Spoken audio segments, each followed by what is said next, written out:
নমস্কাৰ বন্ধু বান্ধৱীসকল, আপোনালোকৰ বাবে লৈ আহিছোঁ এটা বহুতেই ডাঙৰ খবৰ। ৰাজ্যত আকৌ বৃদ্ধি পাইছে কৰোনাৰ সংক্ৰমণ। ইটোৰ পিছত সিটো বিদ্যালয় বন্ধ কৰি দিয়া হৈছে। ইয়াৰ মাজতে প্ৰশ্ন উত্থাপিত হৈছে বহু লোকৰ মনত যে এইবাৰ মেট্ৰিক পৰীক্ষা বাতিল হ'ব নেকি? কি হ'ব ছাত্ৰ ছাত্ৰীৰ ভৱিষ্যত আৰু কেতিয়া হ'ব প্ৰি-টেষ্ট? সকলোবোৰ বিষয় এইটো ভিডিঅ'ত প্ৰতিস্থাপন কৰা হৈছে। আহক আমি এই ভিডিঅ'টো আৰম্ভ কৰোঁ।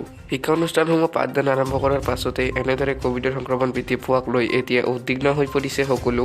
উল্লেখযোগ্য যে শাৰদীয় দুৰ্গা পূজা আৰু উপ নিৰ্বাচনৰ পাছত ৰাজ্যত ক'ভিডৰ সংক্ৰমণ বৃদ্ধি পাইছে। ক'ভিডৰ বাবে বিপদজনক হৈ পৰিছে ৰাজ্যৰ শিক্ষা অনুষ্ঠানসমূহ। ইতিমধ্যে ৰাজ্যৰ বিভিন্ন প্ৰান্তত প্ৰায় 20খন বিদ্যালয় বন্ধ কৰি দিয়া হৈছে, কাৰণ তেওঁত শিক্ষাৰ্থী আৰু শিক্ষকৰ মাজত পোৱা গৈছে ক'ভিড পজিটিভ। শেহতীয়া তথ্য অনুসৰি গুৱাহাটী সন্দিকৈ মহাবিদ্যালয়ৰ গণিত বিভাগৰ এজন শিক্ষকৰ দেহত ক'ভিড পজিটিভ পোৱা যায় আৰু তাৰ পিছতে কালিৰে পৰা মহাবিদ্যালয়খনৰ গণিত বিভাগটো বন্ধ কৰি দিয়া হয়। আনহাতে গুৱাহাটীৰ ৰুক্মিণী গাঁৱৰ আনন্দ একাডেমী নামৰ শিক্ষা অনুষ্ঠানটোৰো কেইবাজনো শিক্ষক আৰু ছাত্ৰ ছাত্ৰীৰ দেহত কৰোনা পজিটিভ পোৱা যায়। বিদ্যালয়টো এসপ্তাহৰ বাবে বন্ধ কৰি দিয়া হয়। আৰু বন্ধু বান্ধৱীসকল, ডিচেম্বৰত অনুষ্ঠিত হ'ব উচ্চতৰ মাধ্যমিক চূড়ান্ত বৰ্ষৰ ছাত্ৰ ছাত্ৰীৰ প্ৰাক চূড়ান্ত পৰীক্ষা। আজি এই কথা অসমৰ উচ্চতৰ মাধ্যমিক সংসদৰ পৰীক্ষা নিয়ন্ত্ৰক পংকজ বৰঠাকুৰে স্বাক্ষৰিত এক জাননীযোগে সকলোবোৰ কথা কয়। আৰু ছাত্ৰ ছাত্ৰীসকল, উচ্চতৰ মাধ্যমিক মেট্ৰিক পৰীক্ষা ফেব্ৰুৱাৰী মাহৰ শেষত হ'ব, এই কথা সদৰি কৰে ছেবা তৰফৰ পৰা। আৰু এইবাৰ মেট্ৰিক পৰীক্ষা বাতিলৰ কোনো শেহতীয়া তথ্য আমাৰ হাতত নাই। বান্ধৱীসকল, তোমালোকে এতিয়া হয়তো বুজি পাইছা যে তোমালোকৰ মেট্ৰিক পৰীক্ষা এইবাৰ হ'বই। আৰু তোমালোকৰ কি মন্তব্য আছে যে মেট্ৰিক পৰীক্ষা বাতিল কৰিব লাগে নে হ'ব লাগে? এবাৰ কমেণ্ট সেকশ্যনত কমেণ্ট কৰি জনাবা। আৰু তোমালোকৰ যদি এই ভিডিঅ'টো ভাল লাগিছে তেনেহ'লে ভিডিঅ'টো লাইক আৰু চেনেলটো ছাবস্ক্ৰাইব কৰি বেল আইকনটো প্ৰেছ কৰি দিবা।